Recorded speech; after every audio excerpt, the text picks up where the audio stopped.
रही लोक के न्यूज में आपका स्वागत है। लोकसभा चुनाव को लेकर ताबड़तोड़ चुनाव प्रचार जारी है। पीएम मोदी कल जमशेदपुर के घाटशिला में चुनावी सभा को संबोधित किया। उन्होंने बीजेपी प्रत्याशी विद्युत बरण महतो के समर्थन में जनता से वोट के लिए अपील किया। उनकी जनसभा घाटशिला के मऊ भंडार में थी। आइए जानते हैं क्या कुछ कहा पीएम मोदी ने। साथियों, झारखंड जैसा राज्य खनिज संपदा में इतना अमीर है, आप कल्पना नहीं कर सकते। लेकिन फिर भी यहां इतनी गरीबी क्यों है? दुर्भाग्य देखिए, आज झारखंड शब्द आपके कान पर पड़ेगा, झारखंड का नाम सुनते ही कौन सा दृश्य सामने आता है? एक ही दृश्य सामने आता है, नोटों के ढेर। झारखंड सुनते ही नोटों के पहाड़ देखने को मिलते हैं। याद करो हर पल, भाई कौन झारखंड? अच्छा, वो नोटों के ढेर पकड़े गए थे, वो अफसर जेल में है, वो मुख्यमंत्री जेल में सड़ रहे हैं, वो भाइयों बहनों,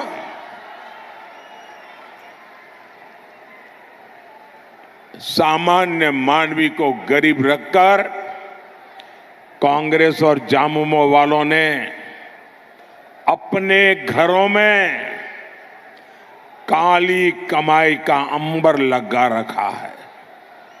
साथियों, कांग्रेस, झामुमो और आरजेडी जैसी पार्टियों ने हमारे झारखंड को हर मौके पर लूटा है।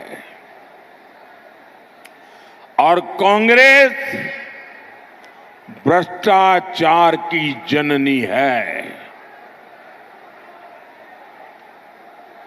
कांग्रेस ने 2G घोटाला किया, कोयला घोटाला किया, अनगिनत घोटालों में कांग्रेस ने लूट के रिकॉर्ड बनाए।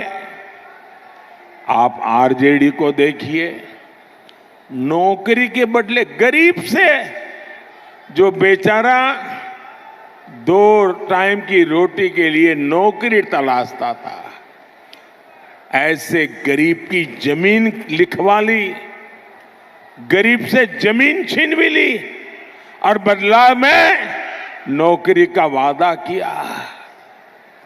झामुमो ने यही गुण, वही आदतें, वही चरित्र कांग्रेस से और आरजेडी से सीखा है। झामुमो ने झारखंड में जमीन घोटाला किया और इन लोगों ने किसकी जमीनें हड़पी? हमारे गरीब आदिवासियों की जमीनें हड़पी। सेना की जमीन तक हड़पने की कोशिश की। सेना की जमीन हड़पना मतलब चोरी करने की आदत कितनी भयंकर होगी, इसका ये उदाहरण है। मैं आपसे पूछता हूं, इनके घरों से जो नोटों के पहाड़ बरामद हुए हैं, वो पैसे किसके हैं? वो पैसे किसके हैं? वो पैसे किसके हैं? वो पैसे किसके हैं? आपका है कि नहीं है? इसके मालिक आप है कि नहीं है? ये आपके बच्चों का हक का पैसा है कि नहीं है? ये आपका पैसा है। भोले भाले मेरे आदिवासी भाई बहनों का पैसा है, दलितों का, पिछड़ा का पैसा है, जो इन लोगों ने लूटा है। आप मुझे बताइए, क्या ये लोग अपनी इस काली कमाई में से एक भी रुपया आपके बच्चों को देते क्या? और ये लूट करते हैं ना, तो क्या कहते हैं, अरे भाई अरबों खरबों लूट लेंगे और वकील को क्या है, अरे जो चाहिए दे देंगे, अदालत से निकल जाएंगे और फिर तो मौज ही मौज है। यानी वकील के लिए भी आपका चोरी का पैसा, ये खेल है इनका। लेकिन मोदी इन बेईमानों के ठिकानों से पैसा बरामद करवा रहा है।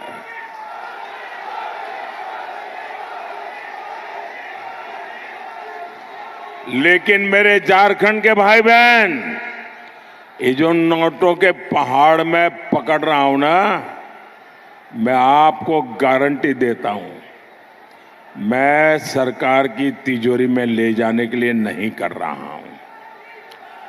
मैं ये खोजूंगा ये पैसे किसके थे, उसको उनको क्यों देना पड़ा, कैसे दिया था, और अगर ये पक्का हो जाएगा हाँ इन्हीं के पैसे हैं, ये सारे पहाड़ के रुपये है ना, मैं उन सब गरीबों को लौटा दूंगा। ये पैसा आपका है। मोदी इसके लिए कानूनी सलाह ले रहा है, मैं रास्ते खोज रहा हूं कि जो गरीब का पैसा है, जिसके हक का पैसा गया है, वो पैसा उसको वापस कैसे मिले। साथियों, पूरी दुनिया जानती है कि देश की प्रगति के लिए उद्योग जरूरी है। जमशेदपुर का तो नाम ही जमशेदजी टाटा के नाम पर है, लेकिन कांग्रेस पार्टी उद्यम करने वालों को देश का दुश्मन मानती है। उसके नेता खुलेआम कहते हैं, जो कारोबारी हमें पैसा नहीं देते, हम उन पर हमला करते हैं। यानी कांग्रेस और झामुमो जैसे दलों को देश के उद्योगों से मतलब नहीं है, उन्हें अपने भ्रष्टाचार और वसूली से मतलब है। भाइयों बहनों, मैं आज एक गंभीर विषय को स्पर्श करना चाहता हूं, क्योंकि मैं आज उद्योग की धरती पर खड़ा हूं और मेरे आदिवासी भाई बहनों के बीच खड़ा हूं। मैं जरा कांग्रेस को, उनके साथियों को, जहां जहां उनकी सरकारें हैं, चाहे तमिलनाडु में हो, केरल में हो, कर्नाटका में हो, तेलंगाना में हो, पश्चिम बंगाल में हो, हिमाचल में हो, मैं उन मुख्यमंत्रियों को चुनौती देता हूं, और जरा समझ ले मेरी चुनौती को। ये मेरा पॉलिटिकल स्टेटमेंट नहीं है, ये मेरा चुनावी स्टेटमेंट नहीं है। मैं बड़ी गंभीरता से एक विषय को छेड़ना चाहता हूं, और जो मीडिया वाले अपने आप को बड़ा खैरखा मानते हैं, अपने आप को न्यूट्रल मानते हैं, वो जरा इनके मुख्यमंत्रियों को जाकर के सवाल पूछे। ये उनके शहजादे आए दिन उद्योगों का विरोध करते हैं, उद्योगपतियों का विरोध करते हैं, निवेश का विरोध करते हैं। आने वाले दिनों में कौन उद्योगपति उनके राज्य में जाकर के पूंजी निवेश करेगा? उन राज्यों के नौजवानों का क्या होगा? ये महाराष्ट्र में जो लोग चुनाव लड़ने के लिए हमारे सामने हैं, क्या वे शहजादे की इस भाषा को मान्य करते हैं क्या? सारे निवेशक जो मुझे मिलने आते हैं वो कहते हैं साहब हम इन राज्यों में नहीं जाएंगे क्योंकि वहां तो हमारे विरोधी विचारधारा है, निवेश की विचारधारा, विरोध की विचारधारा है, उद्योगपतियों को गालियां दी जाती है। मैं उन राज्यों के नौजवानों को पूछता हूं जो शहजादे की भाषा को सुनकर के कौन उद्योगपति उन राज्यों में आएगा? वो 50 बार सोचेगा कि शहजादे की ये नीतियां हैं तो उनके मुख्यमंत्री भी वैसा ही करेंगे, हमारा उद्योग पैसे तो लग जाएंगे, बर्बाद हो जाएगा। और फिर चिल्लाना मत कि हमारे यहां से उद्योग चले गए, फलाने राज्य में गए, टिकने राज्य में गए। ये आपके शहजादे की भाषा के कारण आज दुनिया से इतने उद्योगकार आ रहे हैं, आपके राज्य में आने को कोई तैयार नहीं है, निवेश करने को तैयार नहीं है। और मुझे, मेरे लिए हिंदुस्तान के किसी भी कोने का नौजवान वो मेरा अपना है। मैं उसके अधिकारों को कोई छीन ले, ये मुझे स्वीकार्य नहीं है। और इसलिए कांग्रेस के, इंडिया अलायंस के, टीएमसी के ये जितने मुख्यमंत्री हैं वो स्पष्ट करे, ये जो शहजादे की भाषा है, उद्योगकारों के खिलाफ जो बोला जा रहा है, उद्योगों के खिलाफ बोला जा रहा है, निवेश के खिलाफ बोला जा रहा है, देश के नौजवानों की जिंदगी तबाह करने की भाषा बोली जा रही है, क्या ये सारे मुख्यमंत्री उससे सहमत है कि विरोध में है? कोई निवेशक उनके यहां नहीं आएगा और फिर दूसरे राज्यों में चले जाएंगे और आप रोते बैठोगे और आपके राज्य के नौजवानों को पलायन करके उन राज्यों में जाना पड़ेगा जहां उद्योग लग रहे हैं। भाइयों बहनों, ये कांग्रेस की भाषा, ये शहजादे की भाषा पूरी तरह नक्सली भाषा है, माओवादी भाषा है। और नक्सली भी तो बिना रंगदारी लिए किसी कारोबारी को काम नहीं करने देते थे। आज मोदी ने नक्सलियों की कमर तोड़ दी है, इसलिए आज रंगदारी की जिम्मेदारी कांग्रेस और जामुओं ने उठा के ली है।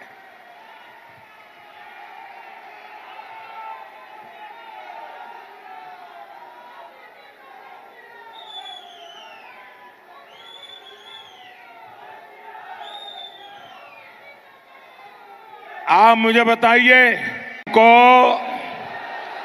जो तो कोगे जोहार, नमस्कार। मैं रैंकिणी की मिट्टी को प्रणाम करता हूं। हमारा जमशेदपुर यह केवल एक शहर मात्र नहीं है, ये हमारा जमशेदपुर विविधताओं से भरा मिनी हिंदुस्तान है।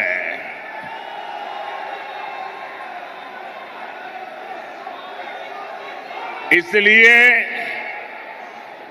जमशेदपुर का आशीर्वाद मिलना ऐसा लगता है जैसे पूरा देश आशीर्वाद दे रहा है। यहां एक बेटी एक बढ़िया चित्र बना करके ले आई है, वहां एक नौजवान भी कोई चित्र वगैरह लेकर के आए हैं। जरा एसपी जी वगैरह उनसे ले लें चित्र। ये बच्चे बड़े उत्साह से देखिए, वो दूसरा एक नौजवान भी ले आया है। हाँ, कलेक्ट कर लीजिए भाई इन बच्चों को। अच्छा, आप अपना नाम लिख देना, मैं आपको चिट्ठी लिखूंगा। पीछे अपना नाम लिख देना। अपना नाम पता आराम से लिखो बेटा, आराम से लिखो। फिर ये मेरे एसपी जी ये जो साथी है ना उनको दे देना। उधर भी जो बेटा है, बेटे आप भी अपना नाम पता लिख देना, मैं चिट्ठी लिखूंगा आपको।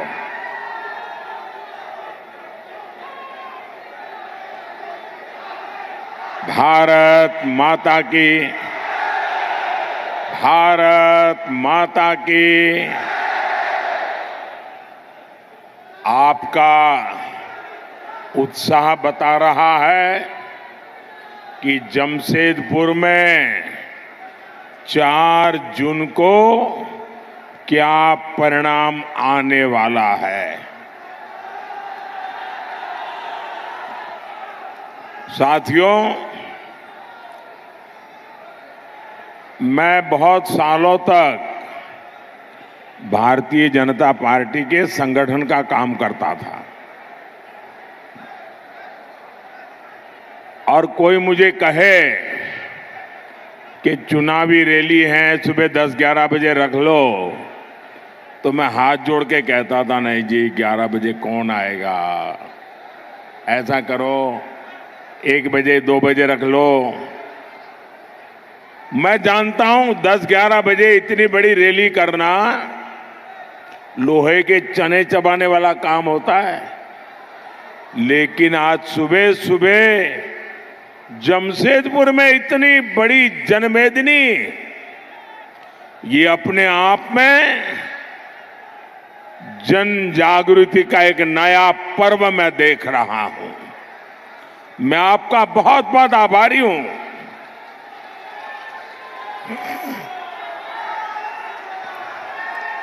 साथियों, लोकसभा चुनाव देश के भविष्य को सशक्त बनाना, मजबूत बनाना, वर्तमान पीढ़ी और आने वाली पीढ़ियों का भी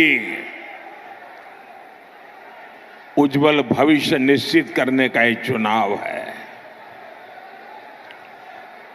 मेरे प्यारे भाई बहन,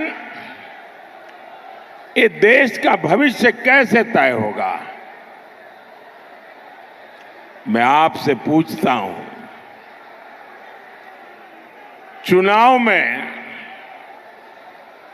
देश की अर्थव्यवस्था पर बात होनी चाहिए कि नहीं होनी चाहिए?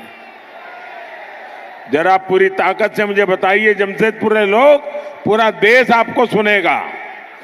चुनाव में देश की अर्थव्यवस्था की चर्चा होनी चाहिए कि नहीं होनी चाहिए?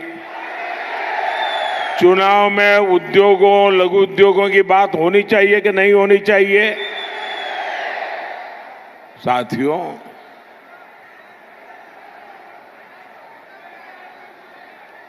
चुनाव में राष्ट्रीय सुरक्षा की बात होनी चाहिए कि नहीं होनी चाहिए? चुनाव में कृषि और वन उपज की बात होनी चाहिए कि नहीं होनी चाहिए? चुनाव में युवाओं के लिए बनते नए अवसरों की बात होनी चाहिए या नहीं होनी चाहिए? चुनाव में हाईवेज, एक्सप्रेसवेज और इंफ्रास्ट्रक्चर पर बात होनी चाहिए कि नहीं होनी चाहिए? लेकिन कांग्रेस वाले, जामुमा वालों को इन सबसे कोई मतलब ही नहीं है। इन्हें विकास का क ख ग ग भी मालूम नहीं है। और इनका तरीका क्या है? झूठ बोलो, जोर से बोलो, बार बार बोलो, इधर भी बोलो, उधर भी बोलो, खड़े खड़े बोलो, नाच नाच के बोलो, झूठी बोलो। और इनके मुद्दे क्या है? गरीब की संपत्ति का एक्सरे करेंगे, उसे छीनेंगे, एससी, एसटी, ओबीसी का आरक्षण छीनेंगे, मोदी जी को रोज नई नई गालियां देंगे। क्या इससे ज्यादा आगे ये सोच ही नहीं सकते क्या? इंडिया अलायंस वाले आपसे झूठ बोलते हैं। इनकी सच्चाई पूरा देश जान गया है, इसलिए पूरा हिंदुस्तान कह रहा है, फिर एक बार, फिर एक बार, फिर एक बार, फिर एक बार। धन्यवाद। नए नए खबरों के लिए हमारे साथ जुड़े रहिए और चैनल को लाइक, शेयर और सब्सक्राइब जरूर कीजिएगा।